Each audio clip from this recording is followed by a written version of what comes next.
Hello friend, welcome to let education YouTube channel में आपका स्वागत है। तो आज का मेरा टॉपिक है चोल साम्राज्य। आज हम चोल साम्राज्य के संपूर्ण इतिहास के बारे में पढ़ेंगे और उनके बारे में जानकारी प्राप्त करेंगे। तो अगर आप चैनल को सब्सक्राइब नहीं किए तो जाकर चैनल को सब्सक्राइब कर लीजिए, लाइक कीजिए और शेयर कीजिए। अगर आप टेलीग्राम ग्रुप में नहीं जुड़े हैं तो जाकर टेलीग्राम ग्रुप में जुड़ जाइए।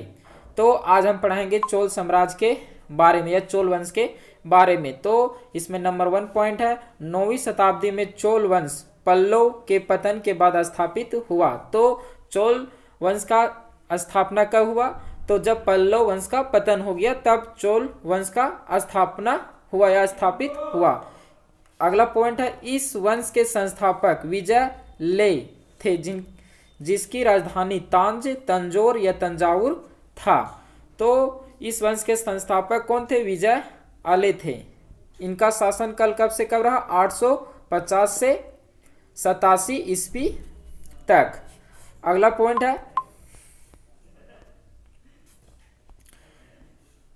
तंजावुर का वास्तुकार कुजर मल्लन राजा राज पेरुथचनन था।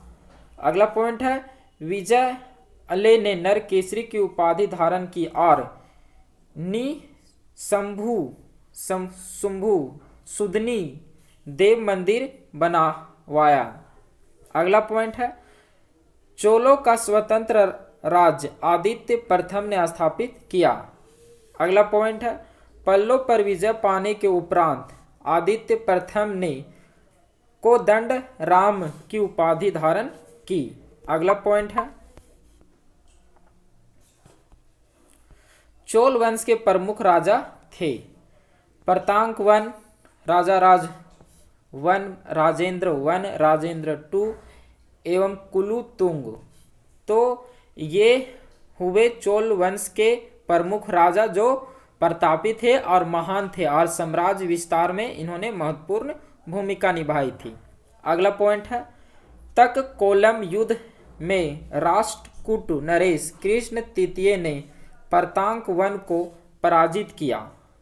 तो तक कोलम के युद्ध में राष्ट्रकूट नरेश कृष्ण प्रथम ने प्रतांक वन को पराजित किया। इस युद्ध में प्रतांक वन का बड़ा लड़का राजादित्य मारा गया। तो प्रतांक वन का बड़ा लड़का राजादित्य इस युद्ध में मारा गया। अगला पॉइंट है, राजा राज प्रथम ने श्रीलंका पर आक्रमण किया। वहां के राजा माही फैब को भगाकर श्रीलंका के दक्षिण जिला रोहन में शरण लेनी पड़ी। तो माही फैब ने कहाँ शरण लिया? श्रीलंका के दक्षिण जिला रोहन में शरण लेनी पड़ी। अगला पॉइंट है, राजा राज प्रथम ने श्रीलंका के विजित प्रदेशों को चोल साम्राज्य का एक नया प्रांत मुंडी चोल मंडलम बनाया और पोल ननरुआ को इसकी राजधानी बनाया। अगला पॉइंट है, तो राजा राज प्रथम शैव धर्म का अनुयायी था। इसने तंजावुर में राजेश्वर शिव मंदिर बनाया। अगला पॉइंट है, चोल साम्राज्य का सर्वाधिक विस्तार राजा राजेंद्र प्रथम के शासनकाल में हुआ। तो चोल साम्राज्य का सर्वाधिक विस्तार से किसने किया था? राजेंद्र प्रथम ने किया था। अगला पॉइंट है, राजेंद्र प्रथम ने बंगाल के पाल शासक महिपाल को पराजित करने के बाद राजेंद्र प्रथम ने गंगेकोंड चोल की उपाधि धारण की।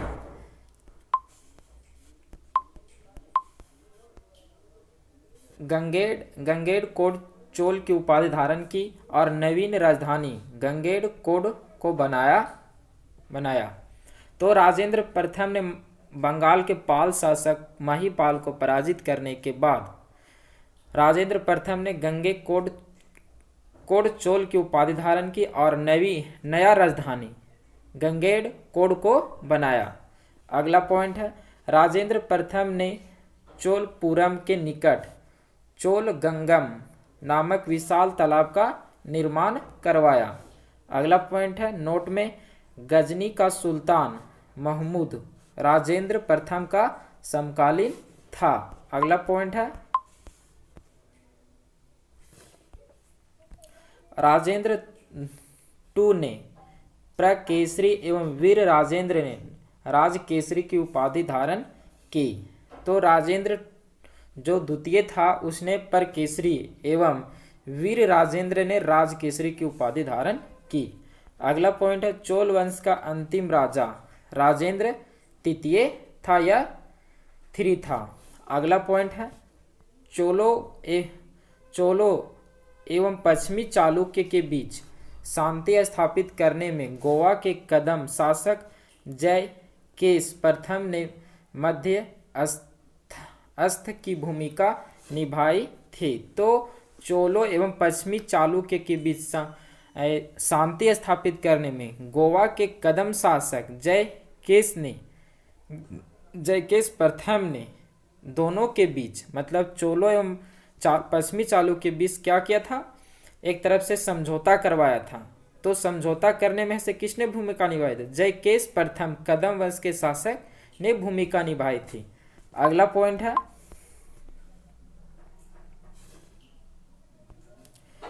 विक्रमांक चोल अभाव एवं अकाल के ग्रस्त गरीब जनता से राजस्व वसूल कर चिदंबरम मंदिर का विस्तार करवा रहा था। अगला पॉइंट है कोलुतुंग द्वितीय ने चिदंबरम मंदिर में स्थित गोविंद राज विष्णु की मूर्ति को समुद्र में फेंकवा दिया। तो कोलुतुंग द्वितीय ने क्या किया, चिदंबरम मंदिर में था से विष्णु का मंदिर भी स्थापित था, तो उस मूर्ति को समुद्र में फेंकवा दिया कुलुतुंग ने। और फिर क्या हुआ, कालांतर में वैष्णव आचार्य रामानुजाचार्य ने युक्त मूर्ति का पुनरुद्धार किया और उसे तिरुपति के मंदिर में प्राण प्रतिष्ठित किया। अगला पॉइंट है तमिल कवियों में जयनागोदर प्रसिद्ध कवि था जो कुलुतुंग प्रथम का राज कवि था। उसकी रचना है कलिंग तू पारी। अगला पॉइंट है यहां से अब हम पढ़ेंगे चोल वंश का प्रशासनिक व्यवस्था। चोल वंश का प्रशासनिक व्यवस्था हम यहां से पढ़ते हैं। तो पहला इसमें पॉइंट है चोल प्रशासन में भाग लेने वाले उच्च पदाधिकारियों को पेरुनंदरम एवं निम्न श्रेणी के पदाधिकारियों को सेरुनंदरन कहा जाता था। अगला पॉइंट है संपूर्ण चोल साम्राज्य 6 प्रांतों में विभक्त था। प्रांत को मंडलम कहा जाता था। मंडलम कोटम में विभाजित था, कोटम नाडु में एवं नाडु कई कुर्मों में विभक्त था।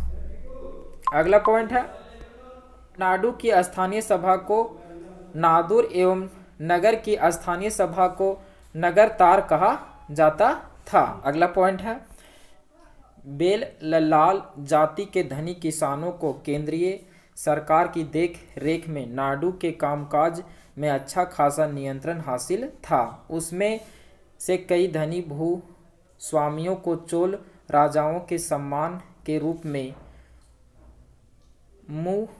मुवेदवेलन 3 राजाओं को अपनी सेवाएं प्रदान करने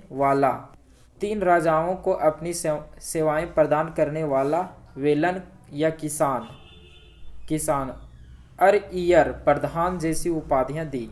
उन्हें केंद्र में महत्वपूर्ण राजकीय पद सौंपे। अगला पॉइंट है स्थानीय स्वशासन चोल प्रशासन की मुख्य विशेषता थी। तो स्थानीय प्रशासन है से चोल प्रशासन की मुख्य विशेषता थी, मतलब स्थानीय स्वशासन है से एक तरफ से चोल साम्राज्य का ही देन था। अगला पॉइंट है सर्वसाधारण लोगों की समिति थी जिसका कार्य होता था सार्वजनिक कल्याण के लिए तालाबों और बगीचों का निर्माण हेतु की भूमि का अधिग्रहण करना। अगला पॉइंट है सभा या महासभा यह मूल्यतः अग्रहारों और ब्राह्मण बस्तियों की सभा थी जिसके सदस्य को पेरुमक्कल कहा जाता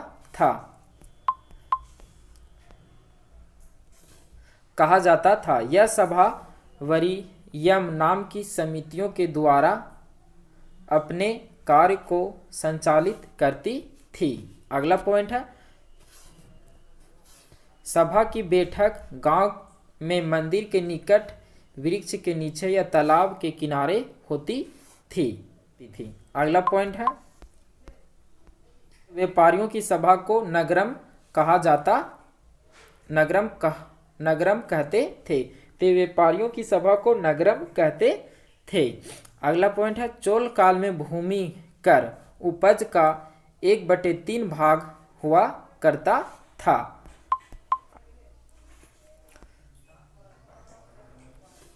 अगला पॉइंट है, चोल काल में भूमि के प्रकार। तो चोल काल में से भूमि का प्रकार किस प्रकार था, अब उसके बारे में है।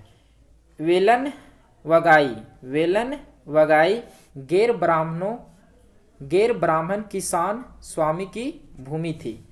ब्रह्मदेव, इसमें है ब्रह्मदेव, ब्राह्मणों को उपहार में दी गई भूमि। शाला भोग, किसी विद्यालय के रख रखाव की भूमि। देवदान, मंदिरों को उपहार में दी गई भूमि। पल्लिन चंदम, जैन संस्थाओं को दान में दी गई भूमि। अगला पॉइंट है, गांव में कार्य समिति की सदस्यता के लिए जो वेतनभोगी कर्मचारी रखे जाते थे उन्हें मध्यस्थ कहते थे। अगला पॉइंट है, उत्तर मेरूर अभिलेख के अनुसार सभा की सदस्यता। तो उत्तर मेरू अभिलेख के अनुसार सभा की सदस्यता अगर लेनी पड़ती थी किसी को, तो उनके खातिर क्या क्या शर्तें थी, अब उसके बारे में। पहला है इसमें शर्त, सभा की सदस्यता के लिए इच्छुक लोगों को ऐसे भूमि का स्वामी होना चाहिए जहां से भू राजस्व वसूला जाता है। उनके पास अपना घर होना चाहिए। तो सभा की सदस्यता के लिए कम से कम उसके पास अपना घर होना चाहिए। अगला इसमें फिर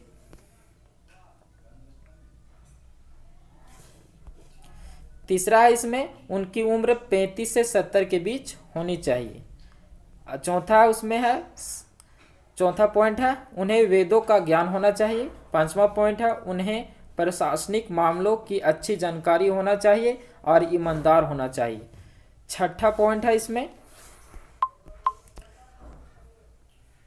यदि कोई पिछले 3 सालों में किसी समिति का सदस्य रहा है तो वह किसी और समिति का सदस्य नहीं बन सकता। अगला पॉइंट है, जिसने अपने संबंधियों के खाते जमा नहीं कराए हैं वह चुनाव नहीं लड़ सकता। तो समिति के सदस्यता के लिए ये 7 शर्तें निर्धारित की गई थी। अगला पॉइंट है, ब्राह्मणों को दी गई कर मुक्त भूमि को चतुर्वेदिक मंगलम या दान की भूमि को ब्रह्मदेव भूमि कहलाती थी। अगला पॉइंट है चोल सेना का सबसे संगठित अंग पद्धति सेना थी। अगला पॉइंट है, चोल काल में कल जू सोने के सिक्के थे। तो चोल काल में सोने के सिक्कों को क्या कहा जाता था, कल जू कहा जाता था। अगला पॉइंट है, कब्बन, ओटटक, कुटटन और पुंगछेदी को तमिल साहित्य का त्रिरत्न कहा जाता है। अगला पॉइंट है, पप्पप, पोन्ना और रनन कन्नड़ साहित्य के त्रिरत्न माने जाते हैं। अगला पॉइंट है, बर्सी ब्राउन ने तंजौर के बृहदेश्वर मंदिर के विमान को भारतीय वास्तुकला का निकष माना है। अगला पॉइंट है इसमें, चोल कालीन नटराज प्रतिमा को चोल काल का सांस्कृतिक सार या निचोड़ कहा जाता है। अगला पॉइंट है, चोल काष्ठ प्रतिमा संसार के सबसे उत्कृष्ट काष्ठ प्रतिमाओं में गिनी जाती है।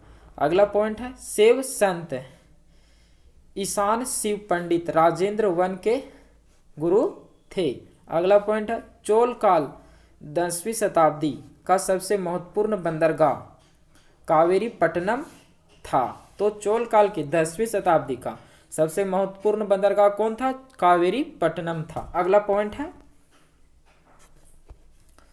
बहुत बड़ा गांव जो कई इकाइयों के रूप में शासित किया जाता था तनियर कहलाता था। तो बहुत बड़ा गांव जो एक इकाई के रूप में शासित किया जाता था उसे से क्या कहा जाता था? तनियर कहलाता था या तनियर कहा जाता था। अगला पॉइंट है, उत्तर मेरू शिलालेख जो सभा संस्था का विस्तृत वर्णन उपस्थित करता है प्रतांग प्रथम के शासन काल से संबंधित है। तो अगला पॉइंट है, चोलों की राजधानी कालक्रम के अनुसार थी उरेयूर, तंजोड़ या तंजावुर, गंगेकोंड, चोलपुरम या फिर कांची। अगला पॉइंट है, चोल काल में सड़कों की देखभाल बागान समिति करती थी। अगला पॉइंट है, चोल काल में आम वस्तुओं के आदान प्रदान का आधार धन था। तो चोल काल में अगर आप वस्तु को बेच रहे हैं तो उनके बदले से उसे धन दिया जाता था। अगला पॉइंट है, चोल काल के विशाल व्यापारी समूह निम्न थे। तो चोल काल में विशाल व्यापारी के समूह कौन कौन थे? तो पहला है वलजियर, दूसरा है नानादेशी और तीसरा है मणिग्रामम। अगला पॉइंट है, विष्णु के उपासक अलवर एवं शिव के उपासक नयानार संत कहलाते थे। तो आज का क्लास हम यहीं पर समाप्त करते हैं। हम नए क्लास में नए टॉपिक के साथ फिर मिलेंगे और नए लक्ष्य प्राप्ति के साथ और नए उमंग और नए जोश के साथ हम फिर मिलेंगे।